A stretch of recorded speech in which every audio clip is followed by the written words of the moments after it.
Conclusion. Twitter marketing success is not as hard as you think. Seriously, there are lots of people who are in their teens who make millions of dollars every year on Twitter. There are lots of companies located all over the world that find clients from Twitter. There are many home-based entrepreneurs such as yourself or digital marketers who make quite a comfortable living promoting online stores on Twitter. What accounts for these individuals' success? It is actually quite simple. They chose to be systematic and methodical. You have to have a system. You can't just do things by the seat of your pants. You can't just do things based on gut feeling. You have to have a way of proceeding because such systems teach you what to look for, how to respond when you find certain facts, and how to optimize your system. You have to be methodical. This means that you cannot put the cart before the horse. You have to follow the proper sequence. You have to look at the right signals. These two factors, system and meticulousness, flow together. It takes quite a bit of time to master this, but eventually you will get it if you put in the time. You have to pay your dues. Nobody will do it for you. I wish you nothing but the greatest Twitter marketing success. Introduction. If you're looking for a fairly automated way to build a brand online, you don't have to look further than Twitter. In fact, for the longest time, a lot of marketers and marketing companies have long considered Twitter as a great place for brand formation. If you're looking for an online brand, Twitter is a great place to start. It's easy to see why. Twitter is so easy to use. You just need to post a tweet that is 140 characters. You need to do it long enough. You have to pick the right hashtags. You have to pick the right content, and, given enough focus and attention to detail, you will get it right. It's just a matter of time. Of course, this does not mean automatic success, but with everything else being equal, Twitter, compared to other social media platforms, is definitely easier to master. Why? First of all, it is very friendly to automation. That's right, you can automate pretty much everything you do on Twitter. This is why a lot of people use it to make money from the internet on autopilot. They don't have to babysit each tweet. They don't have to sit around to figure out what's going on. They can pretty much set a strategy, let software do it, let the process run for some time, double-check their work, make some adjustments here and there, and then let it run. Basically, they keep repeating this process until they get it right. Again, you can run things on autopilot. With that said, you shouldn't expect much traffic if you just started on this platform. I hate to break it to you, but just like with anything else in life, you can't start out at the top. You can't expect massive success without having put in the time. While the actual work involved in Twitter can be so well managed that it almost feels like everything is automated, it still requires work. I know this is going to discourage a lot of people because a lot of people are looking for get-rich-quick schemes. A lot of people are looking for some sort of one-size-fits-all, cookie-cutter, instant success formula. Unfortunately, Twitter doesn't work that way. It can deliver success pretty much on an automated basis, but you have to pay your dues to get there. Everybody is different. Everybody's situation is different. Everybody's goals are different. This is why you need to put in the time. The good news is if you are able to do that, you will be greatly rewarded by this platform because of certain key features of this system. What is so great about this platform is that it has fairly easy mechanics. It really does. When people use Twitter for the first time, they just tweet away. They just think of things to say, and in 140 characters, they tweet away. Sooner or later, they realize that they would reach a much wider range of people if they use hashtags. Even later, they figure out that people who tweet about certain topics all the time are more likely to send them more visitors or more interested followers if they engage with them. In other words, Twitter is one of those platforms that you just have to figure out in broad terms to lay out an initial strategy. Implement that strategy, and then learn from your results. Do these first before you start marketing on Twitter.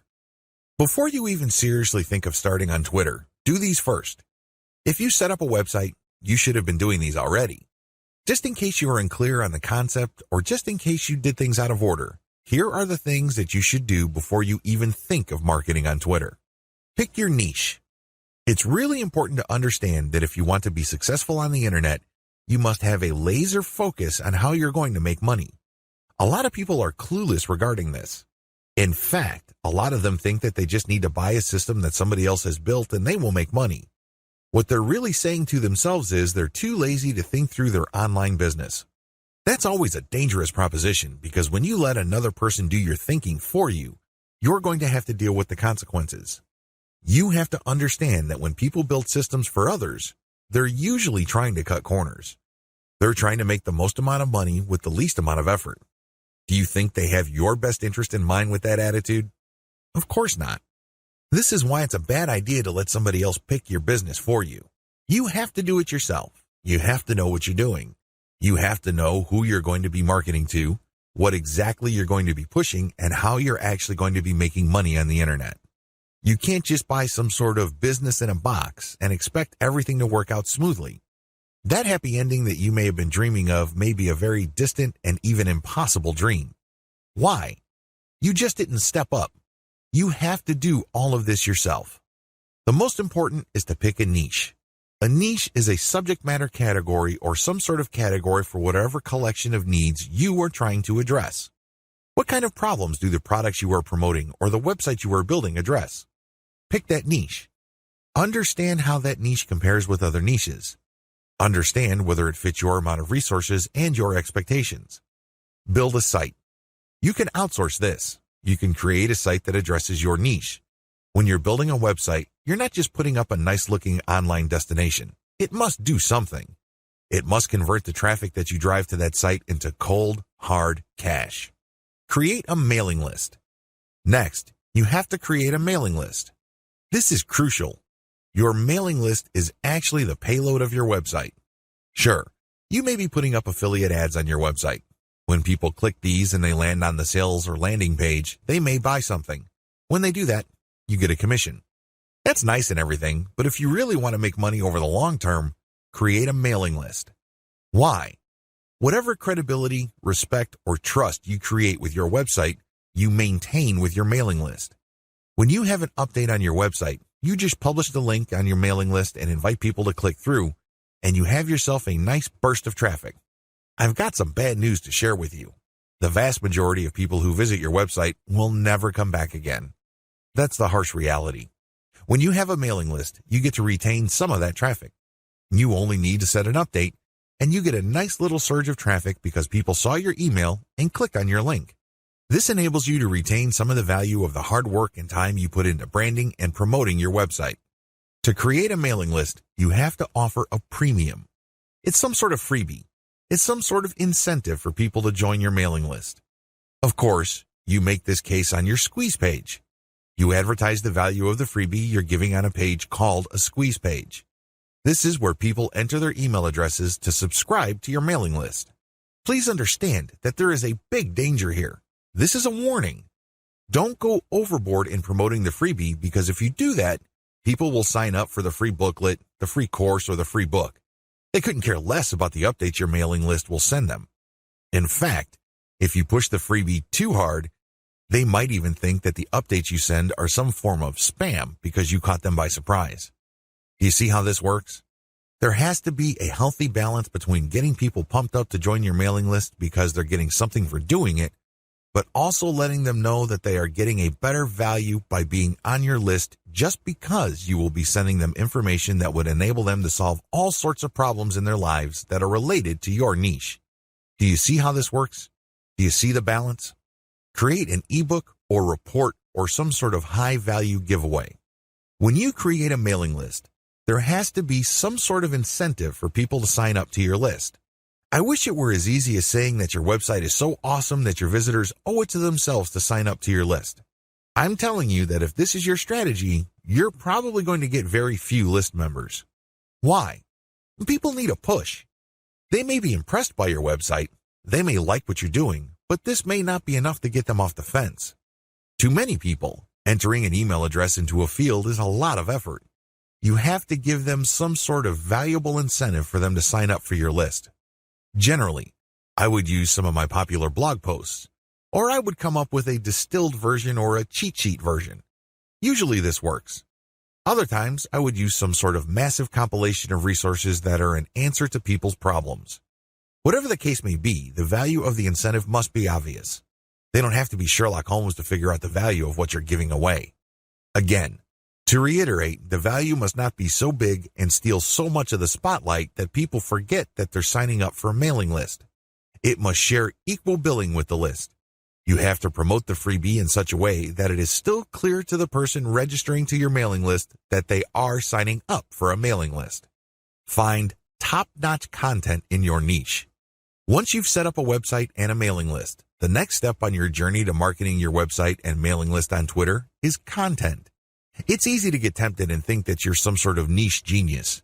You get all excited about a hot idea or a hot blog post topic, so you write a blog article. You put in the time, effort, and energy to do that, but what happens? 9 times out of 10, that content doesn't work. For whatever reason, people do not seek it out. You don't get traffic with it. You're not alone when this happens. The idea of build it and they will come is a dead end. Thankfully, there's a shortcut. Focus on content in your niche that already works. Look at the social media accounts of influential people or companies in your niche. Look at the content they're sharing. Pay attention to how many social signals they get. Do they get a lot of retweets, likes, favorites? Do they get shared a lot on Facebook? Using this objective social signal information, select their best content and reverse engineer it. Reverse engineering top-shelf niche content. Now that you have a clear understanding of what's hot and what's not in your niche, the next step is to reverse engineer your competitors' best content. How do you do this? First of all, you just focus on their topic. If they're talking about a certain personality in your niche, then talk about that person, because obviously the fact that they're getting all this attention from your niche audience means people are truly interested in that personality. However, don't stop there. Come up with something new. Maybe interview that person directly, or maybe take some sort of controversial angle. Maybe you can give more complete information. Whatever the case may be, come up with content that is obviously superior. This is what's going to make your tweets more popular.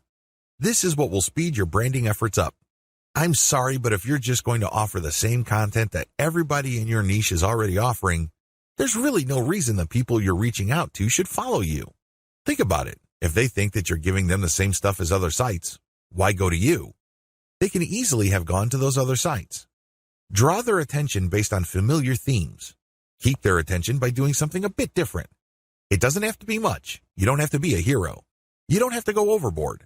But it has to be different enough. Unfortunately, this is one of those things that you will have to figure out firsthand. You would have to do it through trial and error. You have to learn through trial and error.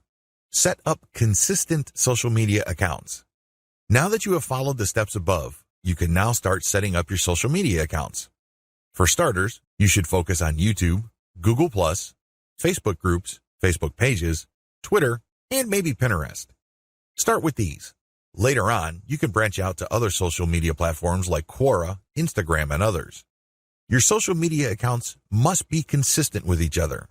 Your headers must have the same design. Your biography and other text must have similar elements. The key here is to project consistency. Consistency indicates professionalism. You're not just some random person working out of your mom's garage putting up one random website after the other. It can also help you solidify your brand. If you make a good impression on Facebook groups and people click through to your Twitter account and they see similar messaging, they can see that you are consistent, constant, and offer different types of content. This would help them become more comfortable with your brand. This would help them view your brand as more credible. Commit to specialized content on your social media account. Here's the big danger with having many social media accounts. It's very easy to see that a lot of companies put up a presence on many different platforms. That's great and everything because you have many ways of getting new traffic. The problem is they post the same content across the board. This is a problem. When people approach your brand on Twitter, they're looking for content that is slightly different from the content they would expect on Facebook groups, your Facebook fan page, and definitely your YouTube channel. You have to be aware of these different expectations and give them what they're looking for. Oftentimes, this is as simple as the form of content you offer. Obviously, when you're on YouTube, it would suck if you just offer blank videos of somebody reading your articles. That's not going to work. At least bother to use slideshows with the article. Preferably, you should have some sort of video spokesperson who speaks directly to the people during the video. Each platform's content must maximize the format requirements of that specific platform.